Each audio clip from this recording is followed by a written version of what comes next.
going on out there, wrestling world? What's going on? It's your boy Big Red. It's Thursday night. You know what time it is. It's time to get up in that kitchen to cook up a #1 recipe. It is time for the Tna Recipe. All the way from D-Town. You know who it is already. Hey, before we get started, I want to thank all the listeners out there. Everybody who made the show #1 last week. Yes, thank you for that. Thank you. I'd like to thank you for your loyalty out there and sticking there with us, even when we're not possible and able to do the show. Hey, we're still going to bring it to you every week as we can. All the way, and I couldn't have done it without, my super producer, EL.CIBERNETICO. Give it up for him all the way from Cali. What's going on, bro? What's going on? Thank you very much. Hey, real quick, not to interrupt you, Rib, but hey, quick shout-outs to everybody out in Italy, out in Afghanistan, out of fucking London. Hey, all you guys, I know you guys support the show. I know you guys try really hard to fucking get some calling cards to call in the show and stuff. Seriously, we're trying to work on it to get an 800 number going on or something. Please bear with us. Seriously, out of respect for all you people out there, especially out in Afghanistan, Sammy, Saul, and I always fucking forget how to pronounce your name. I think it's Pinau. Now, if I'm getting it wrong, I'm sorry, bro. But hey, seriously, from the bottom of my heart and everybody here in Tna Recipe and WCC as well, seriously, thank you guys for listening to the show. But back to you and Red. All right. And also, to my left, I wouldn't have been able to do it without my co-host. Yes, I finally found me a permanent co-host. Y'all been hearing them every week with me. Finally found a combination that works. Give it up all the way from the Steel City, Mr. Anthony Super Golden Chris Cox. Oh, thank you for the introduction, man. You don't know how much I appreciate it. How's everybody doing tonight? Chilling, bro. Chilling. Good. Also, WCC would like to remind you to always support your local indie scenes. Get your ass in the seat somewhere, no matter the cost. All right, tonight, the TNA started off Tonight, actually, the Bound for Glory series started. It was the kickoff. And for y'all don't know, I'm going to run down the point system to you real quick. 10 points for submission, 7 for a pin, count-outs, 5 DQ, 3, 2 for a draw, and minus 10 points for a DQ loss. So tonight, TNA started off with showing the arrival of Sting. Then we had a Bound for Glory package, everybody getting to speak their mind about, how important the Bound for Glory series is to them and everything. And then we opened up with 10 out of the 12 participants in the Bound for Glory waiting in the ring as Hogan comes out and was talking about the Bound for Glory series and talking about the final two guys, how they had an automatic pass into it, seeing as that they were the winners and also captured the gold in the last two Bound for Glory series, which was Bobby Roode and Jeff Hardy. And Roode and Hardy comes out, and then, last week, as they pronounced, the fans get to decide who gets the first call out. So, hey, we already know who's going to win that, which was Hardy. But last week, Roode had said he wanted them to vote him so he could call out Hardy, but as we saw, Hardy ended up calling out Roode. But before that, you had Austin Aries get on the mic and was like, trying to get in Hardy's head, trying to psych him out, get him to call him out. Then we get the same thing from Daniels. But then Hardy says, I don't want neither one of y'all. I don't want to call out Roode. Right. So as he calls out Roode, all hell's break loose and everybody just start fighting. I thought this was a good way to start off the show, too. Everybody's hype. Everybody knows how important it is to win the Bound for Glory series. Right. All right, to get to the first match, we have Anderson coming out. He's like, hey, I'm finna give me an easy win. I'm calling out Joseph Parks. So, Parks comes out, get into the match with... I don't know. This guy's just, he trips me out when he plays Joseph Parks. He's just so damn goofy. It's funny. I love the Joseph Parks. A lot of people don't like the character, but he's one of my favorite characters. He's definitely like a comic relief. He's crazy, just and I like the way he makes it like he barely knows what the fuck he's doing in the ring. Right. I He does a like good job of dumbing it down. Yeah, I like how he plays it out well. I mean, Anderson ends up picking up the win off of interference by Doc. I mean, what did you fellas think of the match? You know what? I thought it was a pretty good match to start off. You know what I like? When Anderson came out and he called out Joseph Park, if you noticed, he said, "I'm calling out Joseph Park." Yeah. I thought that was pretty funny.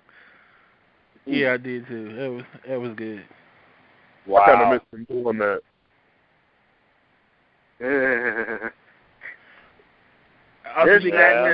We got what is Wade Barrett's little brother, Doug Barrett. What did you think about the match? This had to be, without a shadow of a doubt, the worst match of the night. Because, I'm sorry, when Mr. Anderson had said, "I'm going to challenge Joseph Parks," I'm like, well, there ain't no point in watching this shit. Anderson's going to win because Joseph Parks is too dumb. He gives JTT, Zack Ryder, and Hulk Hogan intelligence. And the worst thing is, Anderson couldn't win on his own. They had to bring Doc's ass out for him to help him, which makes it even more of a pathetic win. You mean to tell me Anderson couldn't beat Parks on his own? They had to go get Doc to help him? Come the fuck on. You got knocked the fuck out. Oh, but did you see in the back right after the match there was a lot of arguing going on over who's going to be the next vice president. So it looks like what you're starting to see is you're starting to see some dissension among the ranks, a little bit of infighting. Well, mostly between Doc and Anderson. I mean, Doc's been having a problem with Anderson since last week, since since everybody had to basically take a finger poke of doom from Anderson last week to get into the Bound for Glory series. Well, to quote the great dumbass Tony Schiavone, they'll argue because they got egos. Yeah, just a bit of ego in that group. Yeah, and Bully just tried to get them all to shut up. He said he had some business to take care of that concerned his wife. So I don't know. Maybe with the fighting among Aces and Eights, we're seeing the light at the end of this storyline tunnel. What do you think? I hope so. Probably so. What about you, Captain Ron? Hold that thought, gentlemen. I think my neighbors are awake. Yep, my neighbors are awake.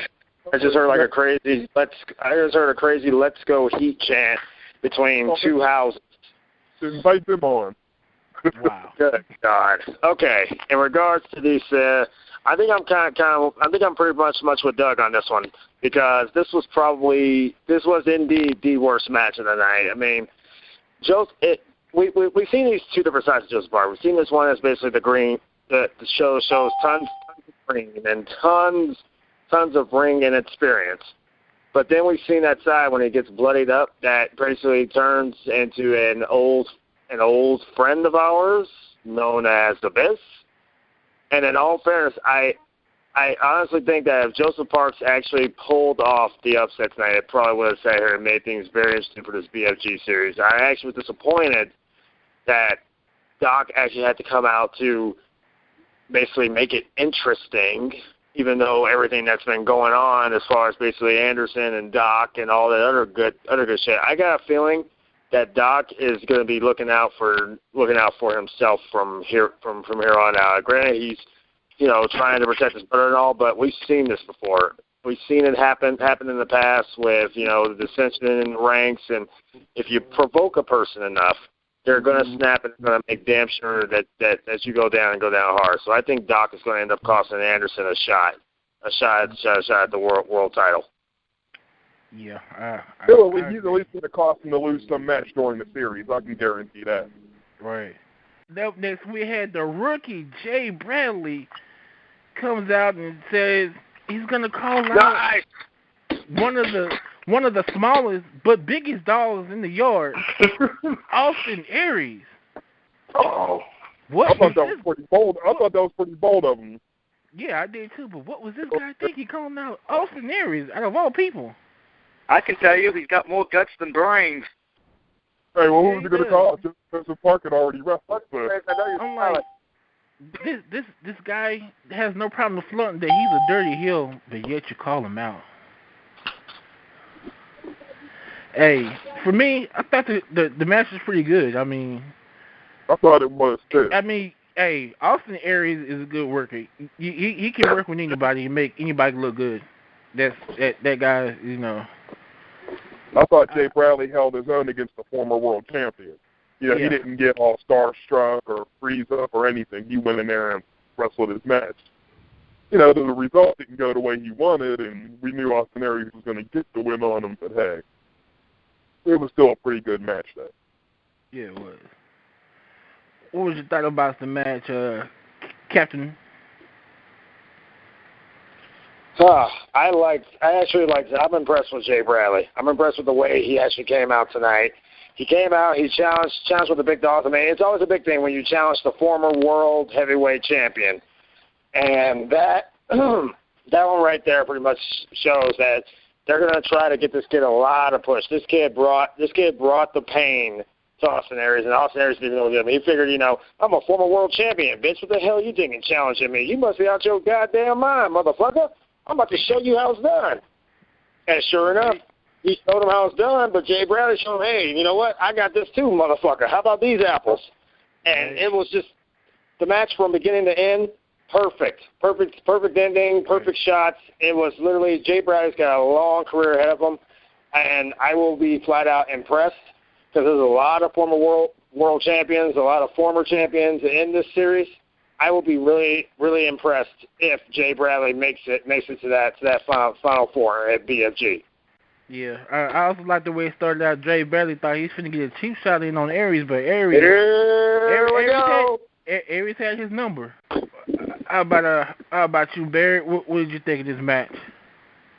Well, this match was definitely more entertaining than the NBA playoffs have been. In a nutshell, I'm going to say Jay did very well. I'll say this. He had more guts than brains tonight calling out Austin Aries, but I think Jay would do well in the tournament, but I don't think he'll get to the final four. I think he'll be somewhere in the middle. He'll be on the outside looking in. As far as for Aries, yeah, it's Austin Aries. What can you say about the guy? He's great.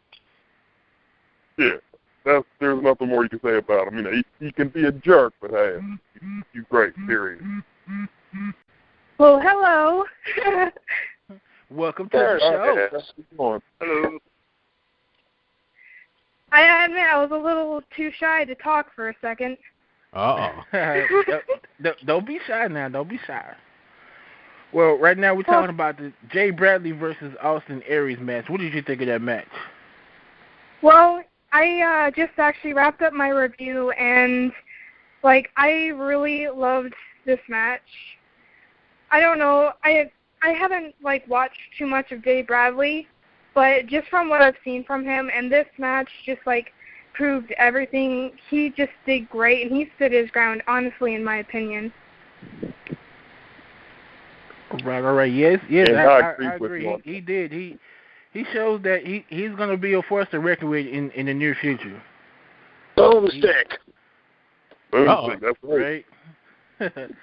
Next up, we see Sting, walking and talking, and the guys was asking him, Sting, what's going on with the, the Main Event Mafia thing? Was right now I'm on my way to a sit down. Said, the family's about to get, experience tonight. It's about to get larger. All right. Before you continue, isn't the purpose of a sit down is to actually sit down, not just sit there and stand up in a dark corner somewhere in a boiler room? yeah, it was somewhere in the corner for the with the other dude art. All you see is him so are you in or are you out? Who the hell is he talking to? Thing all suited up. All right. Next up. Oh boy. Oh, open the door. Who's at the door? Oh, what's up, Pizza Man. What's going on, caller from the 504? Welcome to the Tna Recipe. Hey, this is T5. What's going on, brother? T5. T5. Oh, shit. Here we go. Hey, what's up, brother? Let's go. Welcome to TNA Recipe. Yes, sir. Word. All right. Next up, we have Hernandez and Chavo backstage. Chavo trying to hype up Hernandez and telling him, hey, trying to hype him, but hey, go out there. You know what I'm saying? You made it. You go out there. You do it. Get the job done. You know who's worked. You know who's worked harder than you to get to this right here. And Hernandez is basically like, hell, you're right. You know what I'm saying? I've been working hard in this business. I deserve this. So next up we have Hernandez calling out Daniels. And when he said he's going to call out the loudmouth, I was like, well, he's not calling out Aries, so he must be calling out the other loudmouth, Daniels. So, get into the match. And I think it was a pretty good match. It was, hey, it's Daniels and Hernandez, so, you know, you get a pretty good match out of them. That's what they're doing. I would have liked to have seen Hernandez do more of his power moves during the match. What do you call himself? With a Supermax? Supermax? Christopher Daniels, what do you call himself? The sexual what? Oh. So, Daniels ended up hitting him with the low blow. It didn't hit him the BME on him. Best moonsault ever. Is it really? I'm just saying. No.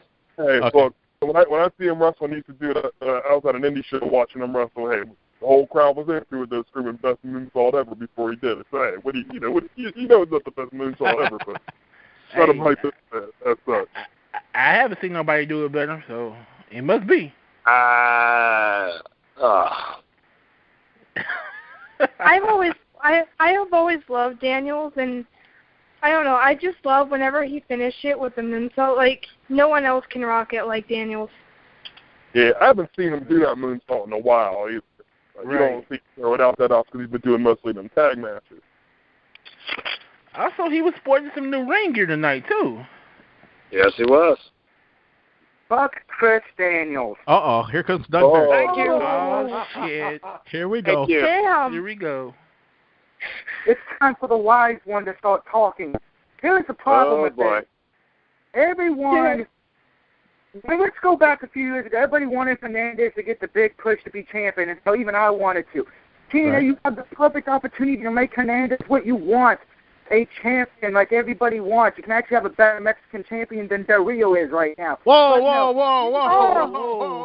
I agree. Damn. Easy, brother. Easy. This is a travesty. Okay, This is pushing the Browns and the Raiders. Oh, wow. Ouch.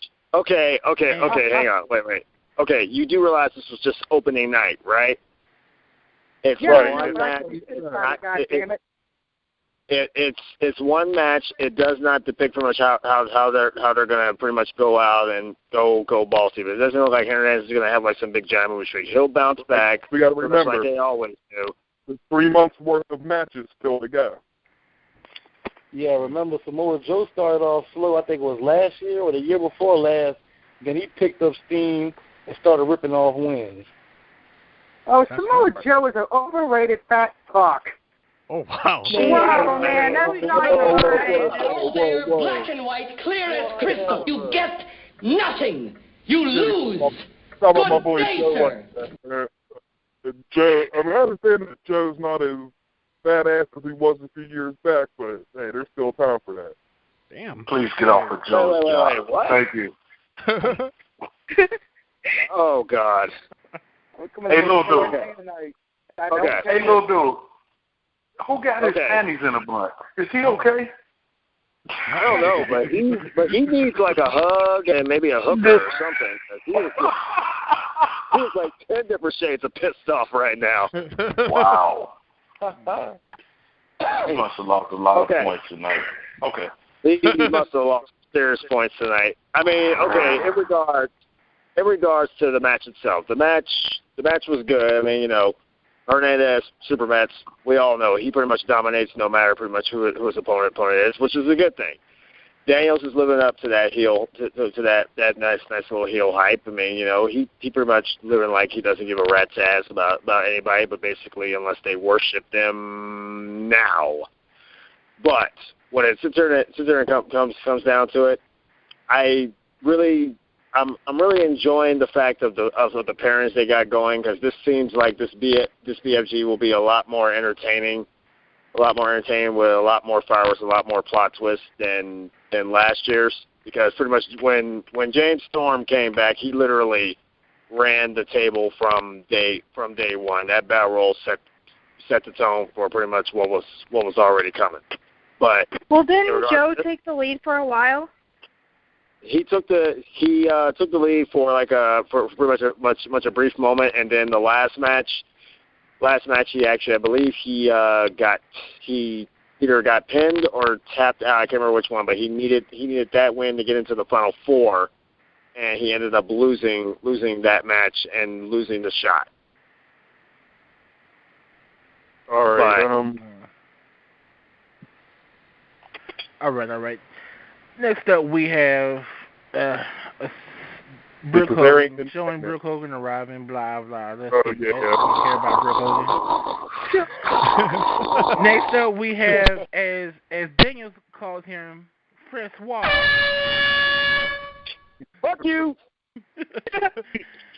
As I was saying, as Daniels called him Francois, Kazarian calling out Magnus. As he says, everybody thinks he's the pretty boy. I don't know where the fuck you get this from, but whatever. Okay, Miss Kara, you're female. Do you believe that Magnus is really that pretty? No, I really do not. I actually don't like Magnus. Ooh. Oh wow, he's pretty ugly. No. It's not that I don't hate him, because I mean he is great in the ring. I can say that about him. I'm just not a fan of his. It's just what it is. Ah, okay. Well, fair enough. Personally, I just prefer Kazarian over him. Wow. Really? What? Really? I actually That's what happens when you're a long-time fan. You just made my grandmother cry when you said that. I hope you're proud of yourself. I am very proud of myself. You know, I honestly think my dog just spit up his beer when he heard that comment. Wait, what? You know what? I actually thought Kazarian was going to take this, but Magnus ended up in what is shocking. Ended up taking it by submission with the Texas Cloverleaf, taking the lead in the Battle Glory series. That was 10 points. Yes. Calm down, sir. Hey, we know who I'm cheering for. We all knew who I was cheering for. It's my boy Magnus. Hey, the game is over. Oh, okay, never mind. So we already know Doug's thoughts about this match. What about everybody else? Okay. I thought it was a pretty good match. It was actually a great damn match, considering, like I said, these weird off the wall. When an open fight night comes out, you never know what the hell's coming. So I applaud Kazarian for having the stones to call out a tough guy like Magnus. I think he has definitely improved since pretty much his arrival. He's still, one of the toughest sons of bitches in TNA. I think he's got a great, bright future ahead of him. And I feel like once that smoke clears and he gets down to that nitty gritty, I honestly see Magnus, if he keeps this momentum going and keeps that charge and literally sits there and shows what he can do, he might be a final four guy for this BFG series. I could really see him actually doing that, because I mean Magnus, he has a lot of talent, and I've seen him since his debut in TNA, and he's never failed to impress me. He has a lot of technical skills, and I mean he can pretty much fight with the big ones, and it's like, hey, fuck you, I can be good too. Damn. Nice. Right. I didn't expect him to make Kazarian tap out there. So that, for me, that was the special treat right there. Yeah. To take an early lead. Next we have Hogan talking on the phone, and Bully sneaking up behind him, and all of a sudden, Hogan turns around and shoves Bully up against the wall, and it was like, yo, let's finish this right now.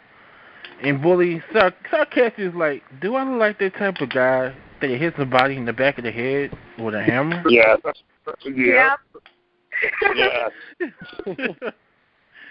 And then he's like, he's telling him he wanted to talk to Brooke, and he was like, well, you don't need to talk to Brooke. He was like, it's finished with y'all right now. It's finished. He said, Bully basically told him, if it was finished, do you think she would have stopped you from hitting me with this hammer? Think about it. And just walked off, letting him thinking about it. Next up we have. That's a good point. Next up we have Brooke Hogan calls out all the TNA knockouts. They all came out with Eric Young was among them. Right. him and ODB carrying the damn knockout tag belt that we forgot existed. That's been sitting on the shelf collecting dust somewhere.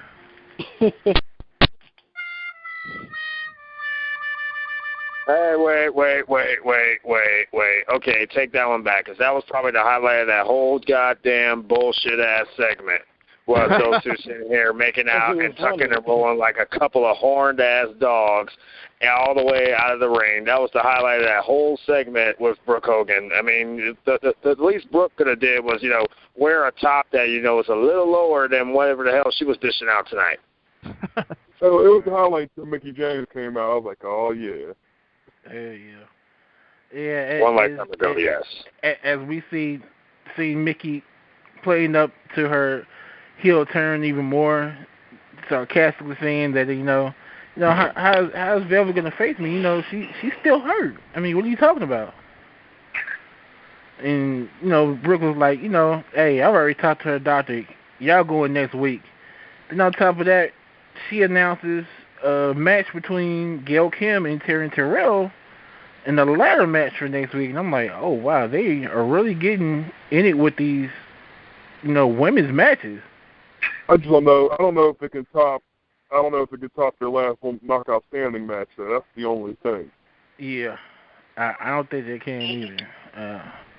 What I find very amusing is that they're putting these girls in matches like that because, I often compare TNA to WWE and stuff, and I noticed, they care a lot more about their knockouts, and I just love seeing them in matches like last knockout standing match, which was fucking amazing, by the way. And the ladder match, I don't think I'll be able to top it, but I'm just gonna love it. I agree, Gary. Like I said, the girls in TNA, as you see, they're more they're very aggressive, and their matches last longer. They do more. They get more TV time and more segments. And they look hotter. Yes, they do. Thank you. You said the most obvious reason. Honestly, because they always look good. You can't really tell how old they are. But on top of that, you compare these knockouts to, I don't know, the WWE divas. They aren't butchy and look like dudes. Caitlyn, they aren't. Hey. I'm just saying. Like I said, I got all the respect. In the world for Caitlyn, and I love what she does. What you talking about? I can't stand Caitlyn. What you talking about?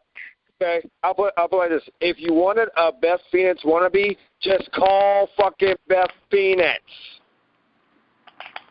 Wow. I think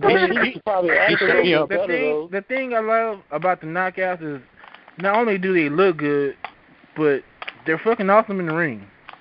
Right, and they usually have the highest rated segments on Impact. Highest rated segments are normally done by them. Okay, Goat's got something to say. He's going to make people mad again. Oh, here you go. Okay. Now, I will say that the knockout last standing match was great. I'll admit that. But this ladder match, it's going to suck for one reason, and I'm going to use this old saying. It's very hard to capture the same magic twice. Just look at Eddie and Ray back in WCW. They had the best match of that year at Halloween Havoc. They had the same match 1 month later at World War III. That match got voted almost the worst match of the year. It's very hard to capture that same magic twice. It's not going to happen. It is hard to catch lightning in a bottle twice. It is. Yeah. Right. Okay. Let's see, and at the end of the segment, I think, what was it, Hogan when Brooke was in the back, Hogan tells her, Brooke, you need to leave because Bully's up to something. So what does he put her in the car, made her go? Like okay, and then you're going to protect. Yeah. Next up, we see Hardy warming up for his match. I just have to ask everyone here, like, am I the only one that wants Brooke Hogan to heel turn? Because I could see something out of this, like Brooke Hogan practically pulling a Stephanie McMahon and teaming with Bully. I would love to see that. No, you're not. I mean, actually, a few weeks ago. About a month ago now, I called that. I was saying that I want, and I guess they were listening. I believe that TNA and WWE listen to our shows because sooner than I said something about Brooke turning heel and joining Bully and becoming the power couple, they started this shit. They started toward that way of a heel turn for her. The thing is that however, the only way to make that a legitimate power couple is to keep Bully Ray as the champion and for Brooke to basically lace it up. So to lace up the boots and get in that ring against the Knockouts champion. But it has to be somebody that nobody sees coming. It should have originally been done at Lockdown. Whenever Bully turned to Lockdown, that she should have turned fit. Do we really want Brooke Hogan in the ring wrestling? No. It started to jump in. Negative. I should be in that ring. I want to see Brooke Hogan in wrestling gear, and if you could just put a paper bag over her head while you're at it, that would be great. Oh wow. Yeah.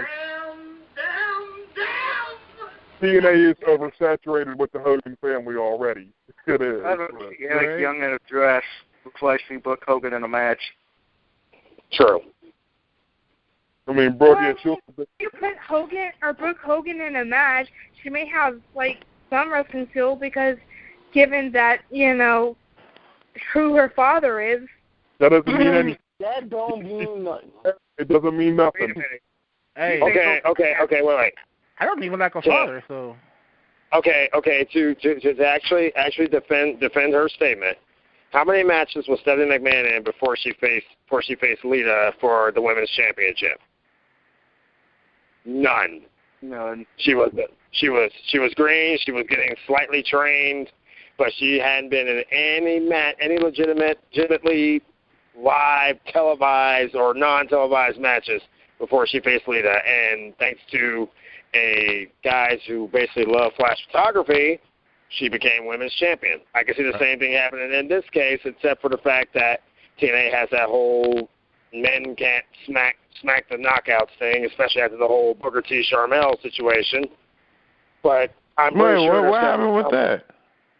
Well, and basically Booker T was in some rivalry with Bobby Roode. Bobby Roode basically was trying to attack Booker T. Sharmell tried to jump in the ring to save him. Roode had no idea she was the one behind him, and he just turned around and just cold cocked her straight in the jaw. That video literally has been either MIA or literally it's on YouTube. It's insane, but I think she even had to get her jaw wire shut. Are you serious? Yep. Yeah, let me see that video. I want to see that video. That video is probably somewhere either hiding on YouTube, and it most likely will not be on TNA/Impact Wrestling's YouTube page, or for that matter, their website, because they've been trying their hardest to get past it. Because a lot of people got pissed off when they saw it. But it's just storyline, so I don't see why people got so pissed off about it.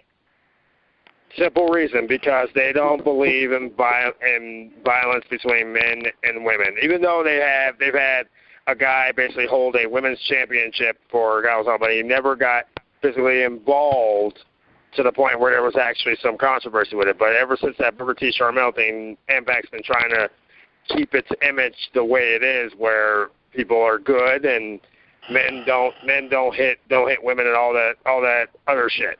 That's BS. About that, but then when you go back to the Attitude Era, you had freaking China and wrestling matches. You didn't see people bitching about that.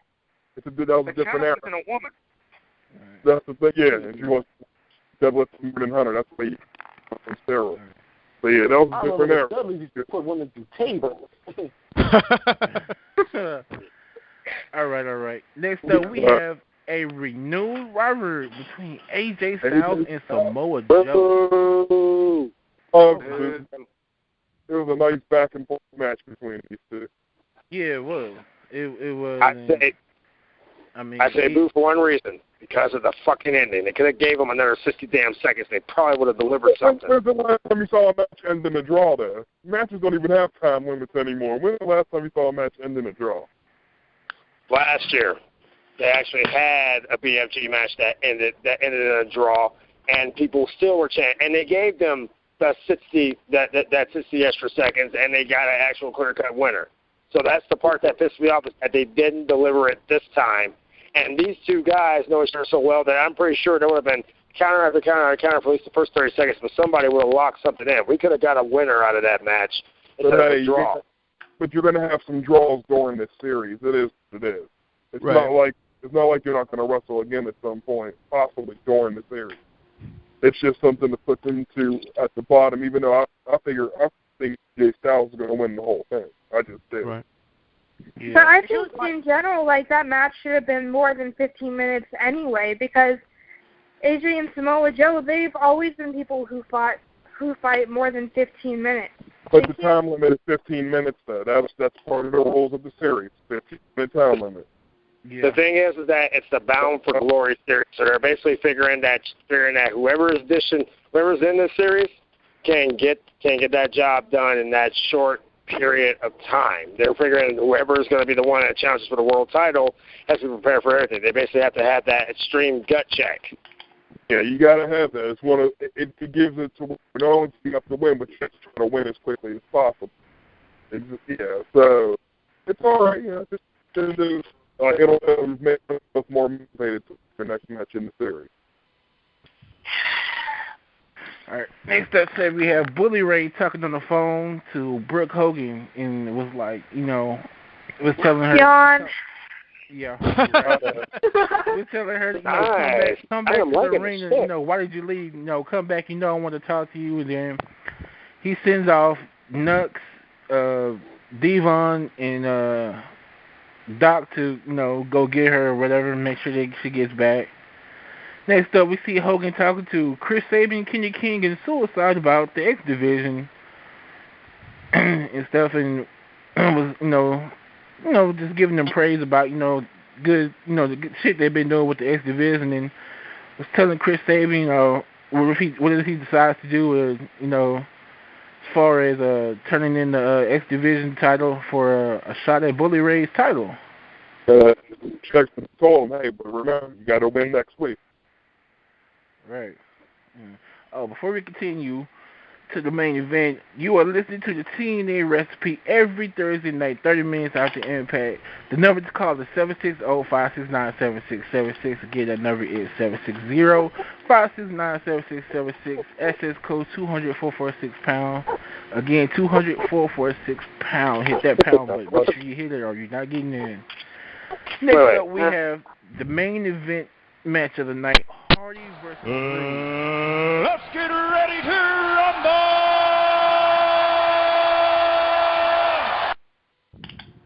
Woo!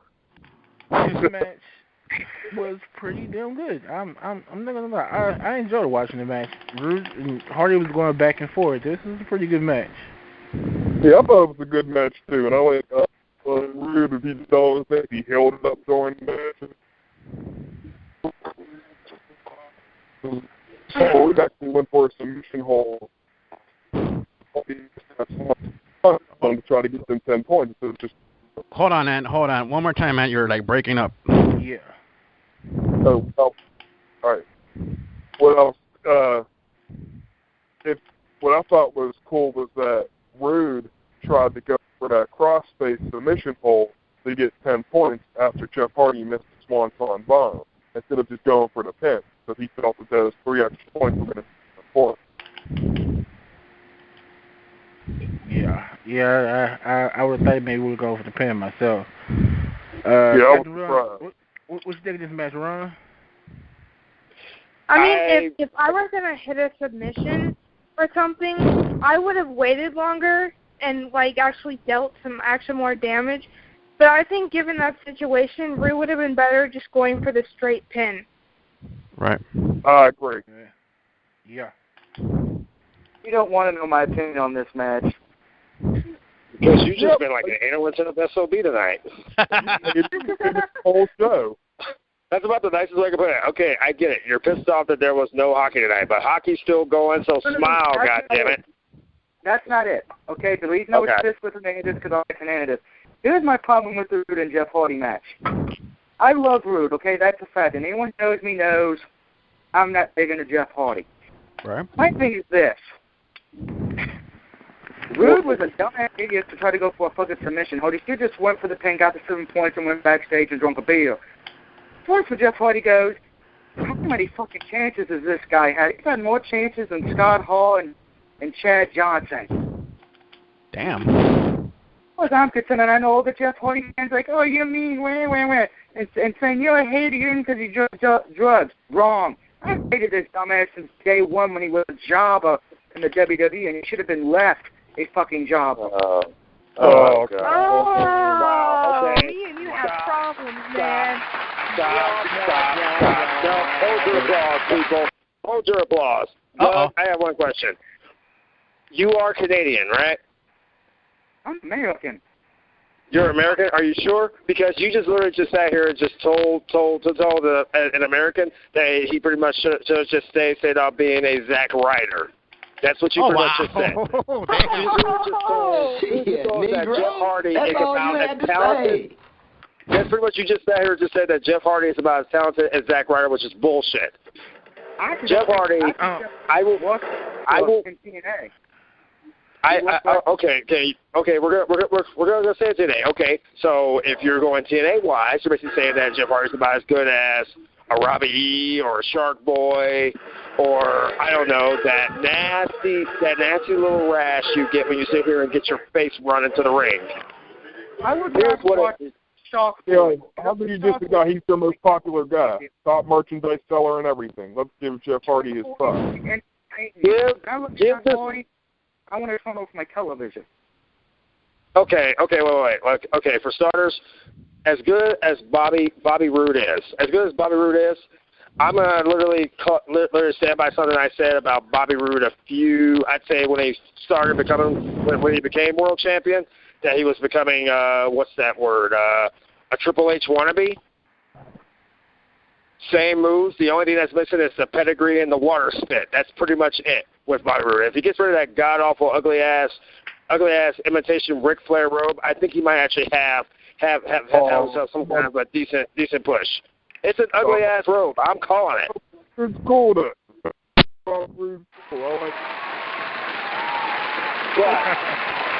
In regards to the match, now that I've got that all out, I don't hate Canada. For the record, I love Canada with a passion, but I just hate fucking Bobby Roode, and that's just all there is to it. This match could have sat here and went a lot better for Bobby Roode if he wasn't such a cocky little shit. He literally sat here and thinks that he's basically the it factor. In order to be the it factor, you literally have to sit here and come out dominating from the start. You don't sit here and expect the fans to sit here and let you call out Jeff Hardy. Jeff Hardy's going to call you out because Jeff Hardy has more to prove than Bobby Roode. Bobby Roode has been literally at the face of main events, tag team main events, the whole works. The man has done pretty much anything and everything that's necessary to do in TNA. He can retire right now and be a Hall of Famer next year, first ballot, without question. Because if you think about it, he's been here in TNA from the very start. So of course he would have that. I mean, and then you have Hardy who came in, and I mean, he's not Bobby Roode. He doesn't have the complete experience that he has.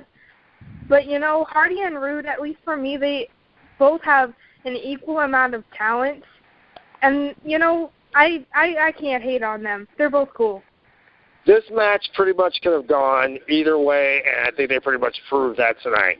They both know that pretty much what they're made of. There's a reason why Bobby Roode was the winner 2 years ago. There's a reason why Jeff Hardy was the winner last year. These two have some serious fortitude that makes them dangerous individuals in this series. If these two do not make it to the Final Four, I could see one of them making it to the Final Four, but if neither one of them makes it to the Final Four, there is probably going to be more controversy with TNA than there is in the NBA. Plain and simple. Man, if one of them don't make it, if one of them don't make it, I'm going to call bullshit. Thank you. I would celebrate and thank TNA. Because now, most importantly, we forgot the most thing that we didn't mention, of course, was that Hardy did get the win with the twist of fate. Yes, it is. All right. That twist of fate combo out of the crossface was pretty sweet to say that people always dog Jeff Hardy about his wrestling ability. But he's got wrestling ability? When did that happen? There's a reason why Hardy had one half of one of the best tag teams to ever step foot in wrestling. And there's a reason why he's the longest reigning TNA World Champion. Whoa, I'm sorry. No, Reed is. Hardy was just a great tag team guy and a great singles guy. So, I got two great guys. Let's get them props. You know what I think about it is in the IWC, there are people who have different opinions. And, you know, you have the fans who are hardcore fans of people like Jeff Hardy, Bobby Roode, you name it. And then there's the people who have completely different opinions about it, is what it is. I know that. And everyone's opinion, you know, like I've always said, everyone has their own opinion. I'm not going to like the wrestlers you like. You're not going to like the ones I like. That's right. For different folks. But I just got one thing to say to the person who said the Hardy Boys were one of the greatest tag teams. Are you telling me they're better than the Legion of Doom and the Andersons and Tony Blanchard and Arn Anderson? I said one of the greatest tag teams. I didn't say the greatest. I said one of the greatest. One of the greatest. Yeah, they are one of the best, but no, they're not the greatest. I can name 3 or 4 tag teams. Right. My top 10. You're welcome.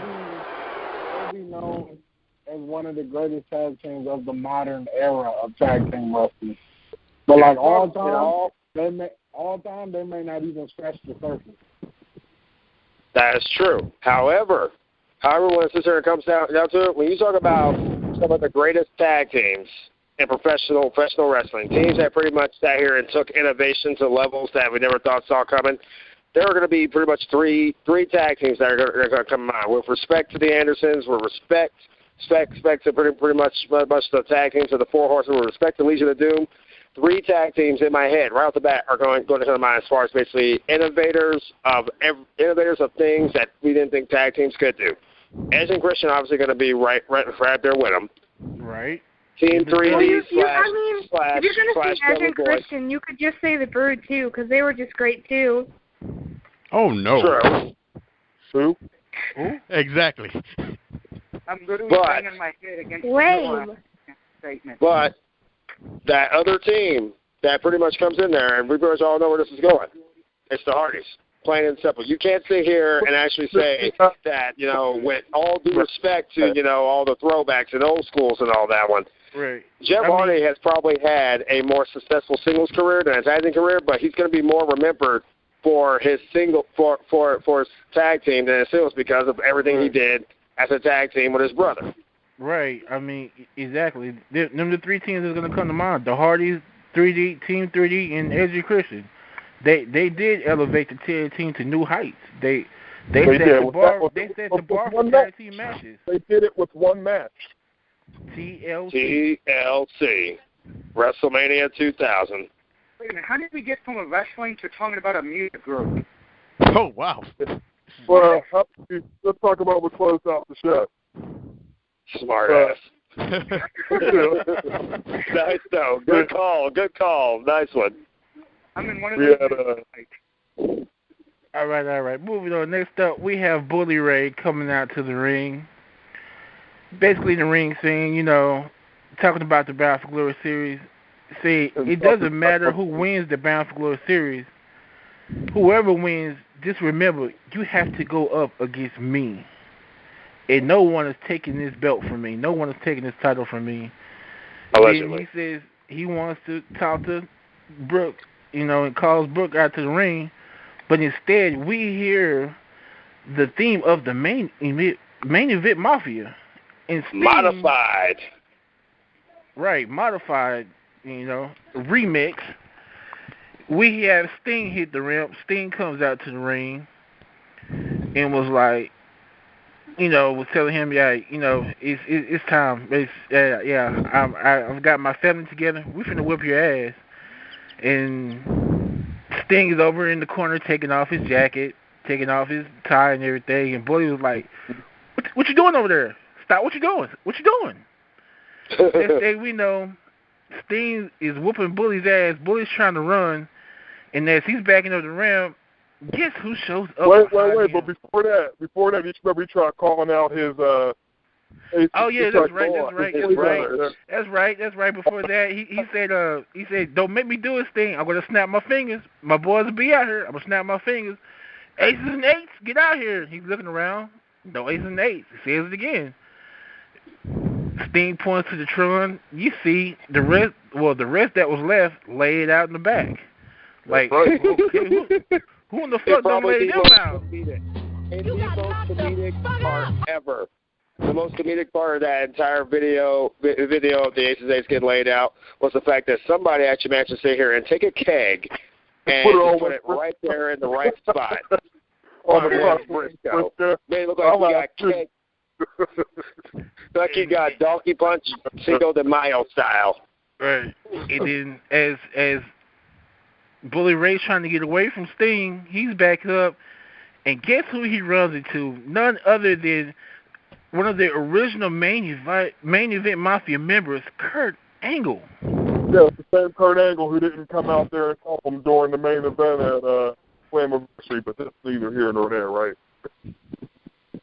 And we end the show with Kurt Angle having him in the ankle lock, Bully tapping out, and Sting in his face saying, "What now? What? I thought I didn't have anybody." Should have known what was coming. Now, there's a couple questions with this. Are there more members of the main event Mafia? Because Kurt Angle has laid out all the guys by himself.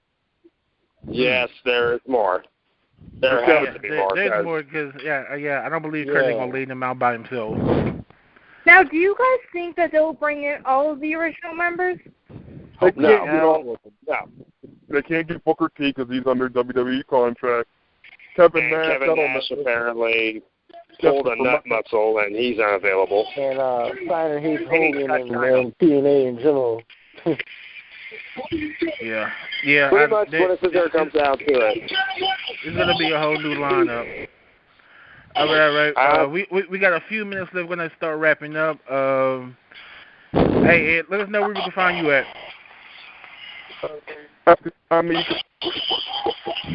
At Tuesday, and then you can check out weekly calls. Hey, Ed, you breaking up. You're breaking up. Once again, does that sound better? Is it working now? Yeah. Go ahead. Okay.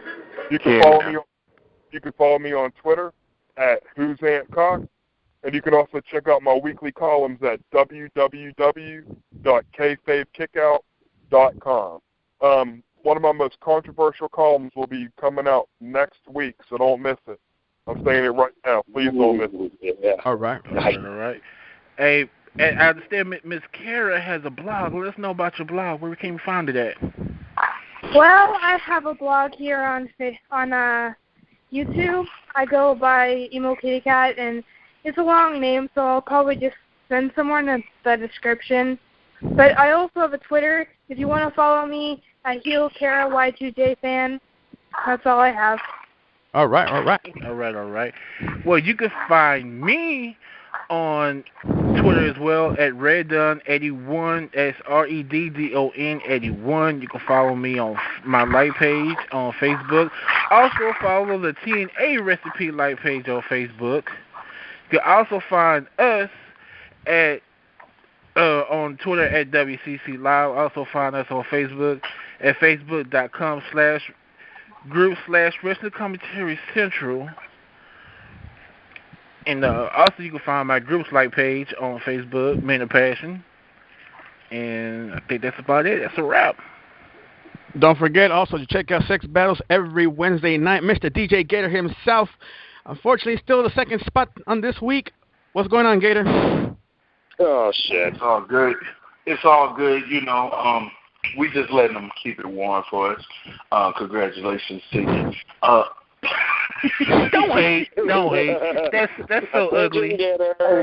Hey, we're doing this on Sex Battles. We talk about everything from relationships, love, marriage, being single, male, female. We talk about everything. You wouldn't be shocked. Number 2. The kind of stuff we go into. You can like our Facebook page at Sex Battles on Facebook, and you can follow me at DJ Gator ATL on Twitter. That's all I got to say to the haters. Oh, wow. I'm sorry. All right. Oh, yeah. All right. Also, don't forget to tune in tomorrow for the main event with Doug Barrett. Doug Barrett, let him know what the main event is all about, sir. Well, the main event is all about this. We talk about the Raw's main event. God help, well, Raw will actually be nice this week for a change. We talk about the main event. Hide your children from that one, folks.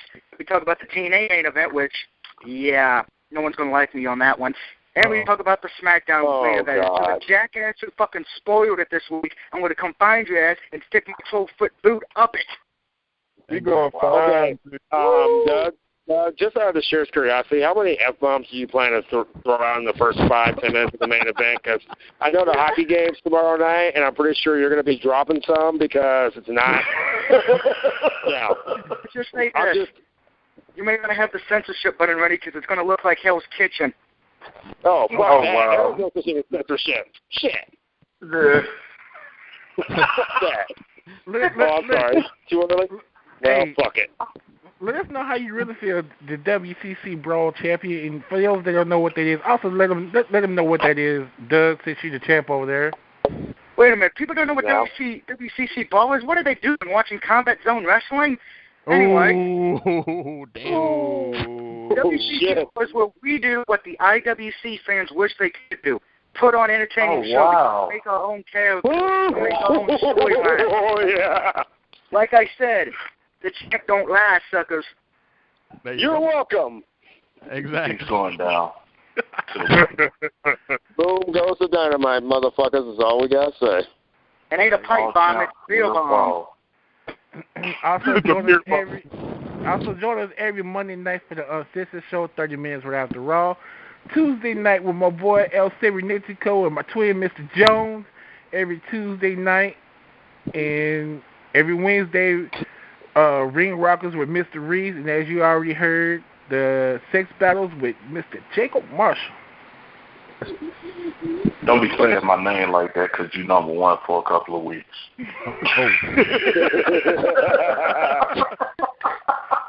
Wow. We're number 1. We're number 1. For now. I'll tell you what, man. I might actually show up on Sex Battles next week, get you some more listeners. Oh. That's fucked up. Ladies and gentlemen, ladies and gentlemen, please still come out to Sex Battles, even though he's gonna be there. Please come. Don't stay away from us. There's a reason why I stay out of Sex Battles, children, because I'll get muted in within 2 minutes. Damn, and I thought I was an asshole. Hey. But no. On the serious note, I do thank you fellas every week for coming in and giving y'all thoughts and stuff on the shows. You know, y'all do help make this show number 1 as well as the listeners, and I do appreciate y'all's support. This is where you say thank you, damn it. Oh, you're welcome. Oh, you're welcome. You're welcome. You're welcome. You're welcome. Thank you for being number 1 this week. On another serious note, though, you know what I'm saying, we did take the number 1 spot last week. That's not taking away from Sex Battle. It's an awesome show. I mean, hey, we just had to be the better show last week. I mean, what? Like I said, we just letting them hold it for a little while, so don't worry. It'll be back in the court. We got a place for it. Tna Ring of Honor, Tna Recipe put on Monday Night Raw this week. All right, all right. Well, on that note, we'll see you guys next week. Good night, everybody. Good night, folks.